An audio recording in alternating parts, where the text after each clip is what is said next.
School has started back up for us here, and the seasons are beginning to change, and life is just getting so busy again. So I'm trying to get ahead where I can, making homemade staples, preparing elderberry syrup for the weeks ahead, and cooking food that will make busy days a little easier. I'm also looking at what's left of our summer garden and starting to think about what I want to grow this fall, all while trying to keep things homemade, practical, and budget friendly. And one thing I made turned out better than I ever expected. So let's get started.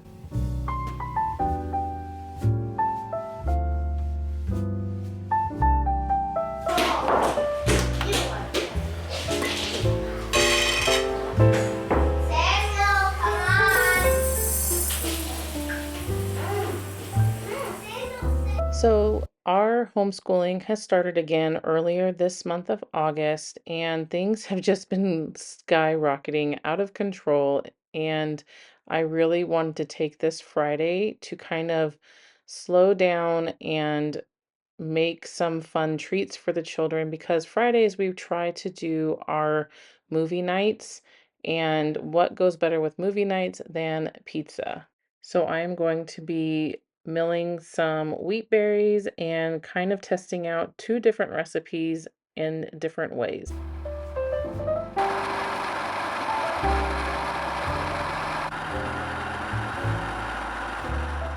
I have shared both of these cookbooks before, but I will link them down again in the description box below for you. And I will just say that this was probably the best pizza dough that I have made thus far. And one of the main reasons I think that that is because I am adding a lot of herbs into the dough itself. I know I've done that before with different recipes, but this one, by combining the two in different ways, just came out really, really well. And it did end up making three pizzas for me, and I was only expecting two. I probably could have gotten four if I had used smaller cast iron skillets for it, but three was absolutely perfect for our size of family, which, if you're new here, I have five kiddos. And we like to cook from scratch as much as possible without making it hard. Because who's got time for hard? So for this recipe, I added Italian seasoning and garlic powder to it to give that little extra oomph of flavor. And as always, I do try to let my dough rest after I combine it for about 15 minutes so that the freshly ground flour can absorb the liquid before I continue to add in more flour. And that's what I did here. I did let it rest for about 15 minutes, and that worked out just fine for me. But I did end up adding just a tad bit more.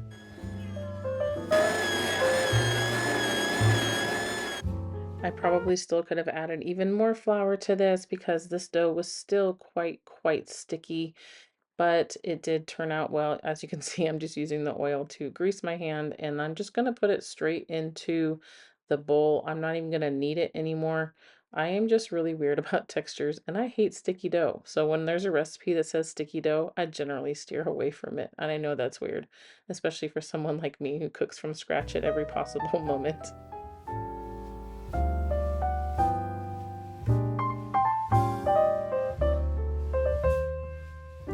With school being back in session for pretty much everyone around here, I am noticing a lot of people complaining about being sick. And I do have a online store where I provide elderberry syrup and other things for my local community. I do also have some quick kits where you can order and make them yourself at home. They're really simple. So on this day, I am making a very large batch of my elderberry syrup. I do also have this recipe for free on my blog and in my free ebook that I will link down below if you are interested in making it yourself. But essentially, it is just elderberries, echinacea, rose hips, cinnamon, cayenne, and some ginger. And then, of course, adding in the honey at the end. I have made this for you guys several different times, so I'm not really going to go too far into it, but just know that gentle simmering it down is key here. You definitely do not want a rapid boil. And this ginger, I have shown you before that I keep it in the freezer, so it did not want to cut for me on this day. And I also forgot to add in the cayenne until after I had already dumped it into the water. But I haven't made this in probably 4 months now. It's been a while. I don't usually make it during the summer months. It's just not cost effective for me. So you'll notice that I'm looking at this going, oh, where's my red stuff? And here we are. And this is homegrown, organic, cayenne peppers. So it's really some good stuff that I'm putting in there. And if you don't like spice, you can definitely omit that completely. I had received my seed order from My Gardener, and I have just been so busy. I have not taken it out of its package, and I actually have completely forgot even what I have ordered. Out of sight, out of mind kind of thing. And they like to send some complimentary seed. This is just a salad bowl mix, which is definitely appreciated. If you've never ordered from them, I absolutely love these seeds. These are one of my favorite seed companies.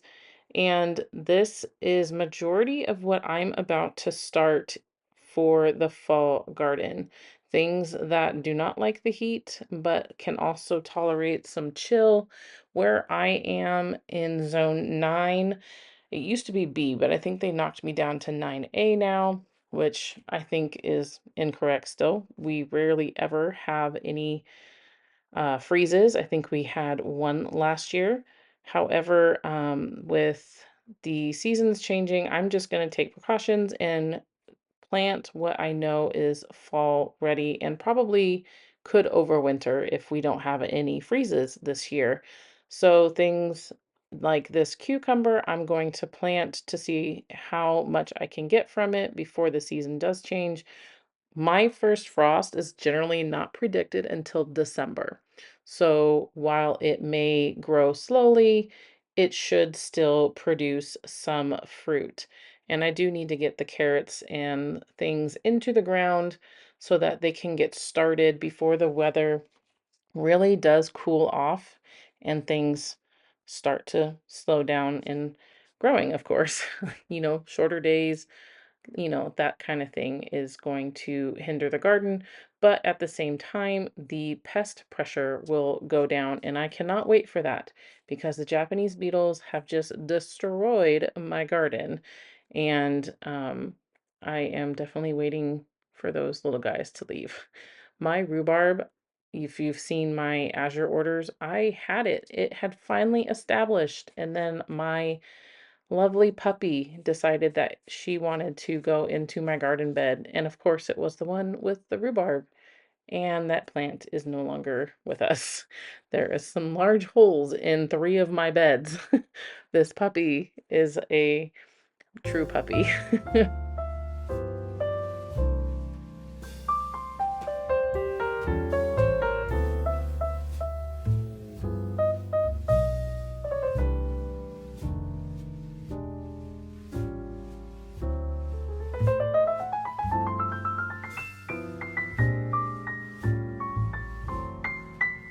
If you've never made elderberry syrup before, that cinnamon stick right there, you can tell that it is done when it has opened up like this, if that helps you, and your water has gone down by half. You saw I had a huge stock pot that I had filled pretty well for this day, and this is why I buy these ginormous things of honey from Azure Standard. They get used. You'll see later that that jar is about gone, actually, because I have more in the bowl that I have to get through.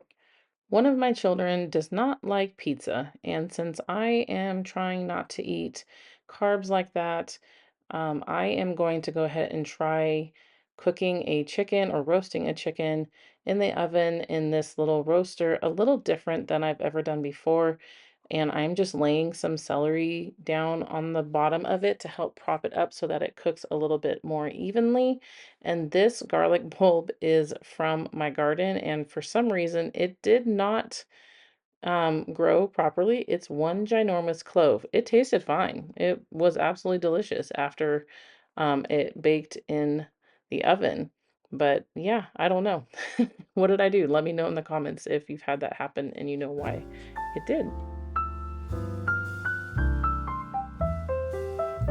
If you look at the leaves closely, you'll see that they have been annihilated by the Japanese beetles, and the spiders really like my rosemary. So I am cutting this with caution because I am not a spider lover. But as you can see, that is growing ginormous. So I'm taking big bulk cuttings of it to throw into my pot. And what all of these scraps is left over, I will, of course, be saving for making chicken broth like I always do. And I have shown you several times over, but I will link those videos in the description box below for you. And basically, for this chicken, I am just stuffing it with onion, garlic, and some rosemary, some really nice aromatics.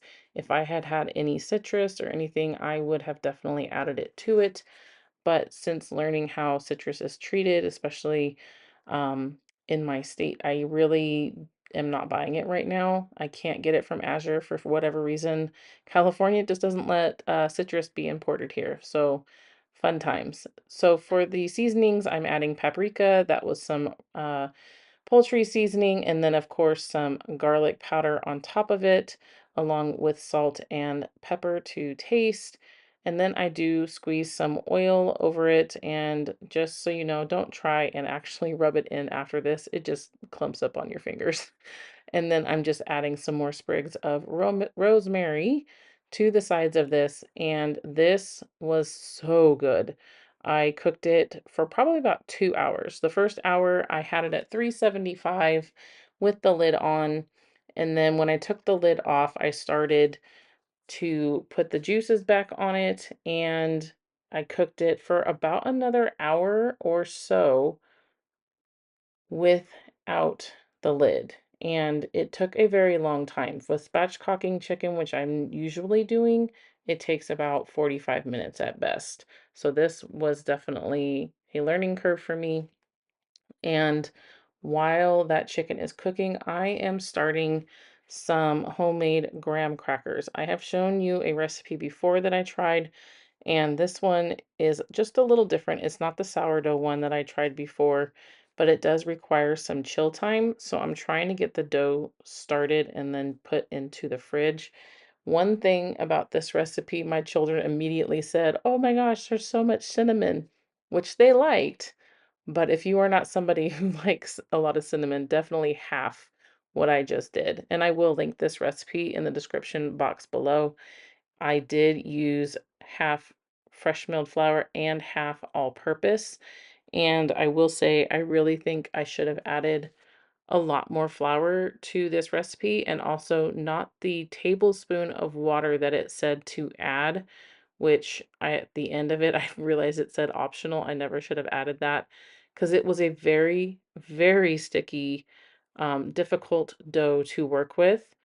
I did let it rest for a little bit, but probably not the full 15 minutes. And I honestly don't think it would have done any good to have let it rest even longer because while it was in the fridge, it still didn't change its texture very much. As you can see, this is like goo more so than a dough. And I ended up getting so busy, this stayed in the fridge for over 24 hours. Um, and it was just really difficult to roll out. But other than that, it was, like I said, it needed to have some more flour in it.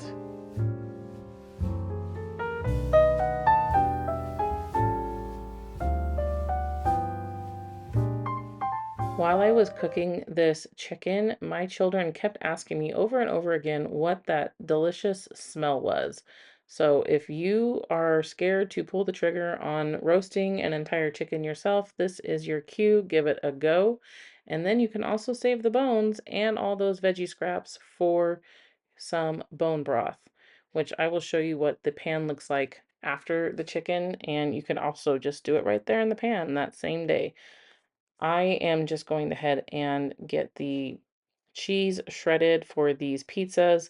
That pizza dough smelt heavenly, and my children, of course, loved it. I mean, it's pizza, and I'm just doing something really simple. I am just doing two pepperonis and a cheese pizza.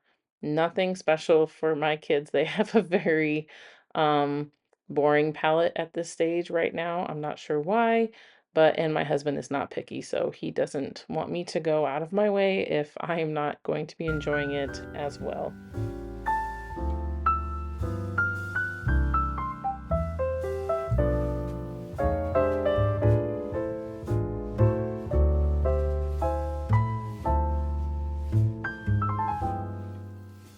on this day, I don't think I turned off my oven at all. I think it was just going the entire day.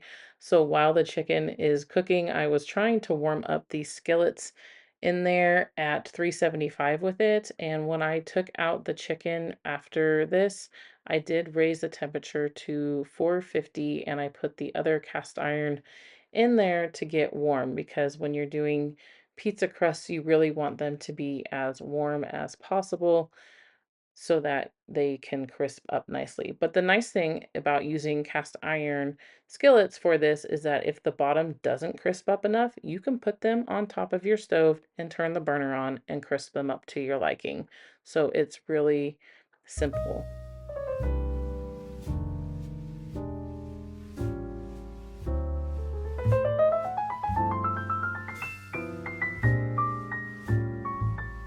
I am just using some unseasoned pizza sauce or tomato sauce, really, that I had made earlier this year from last year's harvest. And then so I'm adding on some of the Italian seasoning to give it a little bit more flavor.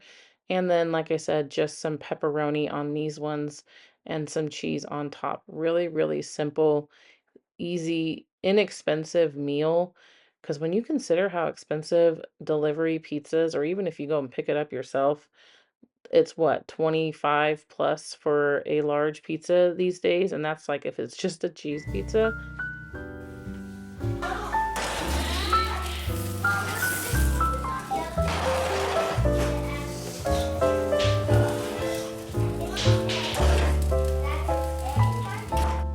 I really do encourage you to play around with different pizza dough recipes like I am. Once I get it hammered out, I will happily put it on my blog for you guys, but it's hit or miss for me right now. I mean, my go-to thing is Lisa Bass's sourdough, usually inside of the cast iron skillet.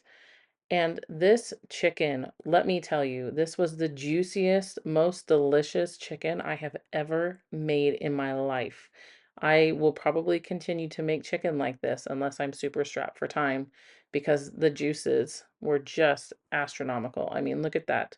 You could fill that with water, add some bones into it when you're done carving it up and eating off of it, throw it back into your oven or on your stovetop and just let it go and you have easy peasy bone broth.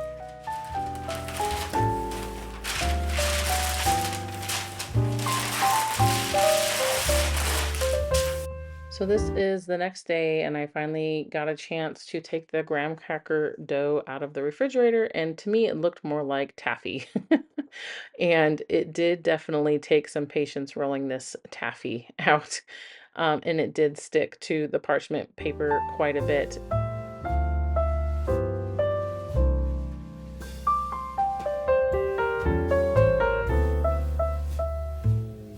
As you see, I did cut these and I did score them with a fork to help prevent them from rising, but what you'll see is that it didn't matter. When they came out, I had to recut them just so that they would break apart in nice graham cracker fashion. And the other two I didn't, just to be as a test, and they just broke apart like crackers. And they were still delicious, don't get me wrong, but as you can see there in that corner, I gave up with the stickiness. Definitely let these cool on the pan before you do anything outside of recutting them, and they do harden up just fine, and my kids ate them within 24 hours. There was none left. Even my husband ate them. So, highly recommend it, giving it a try, and I will link it below for you. But friends, thank you for following along with me. I am going to be cutting my videos back to once a week again as this season of homeschooling continues to increase. I now have four that I am schooling at home, and it is just a lot more attention these days, and I just need to be able to focus on them. So I will see you in next week's video. Bye, friends.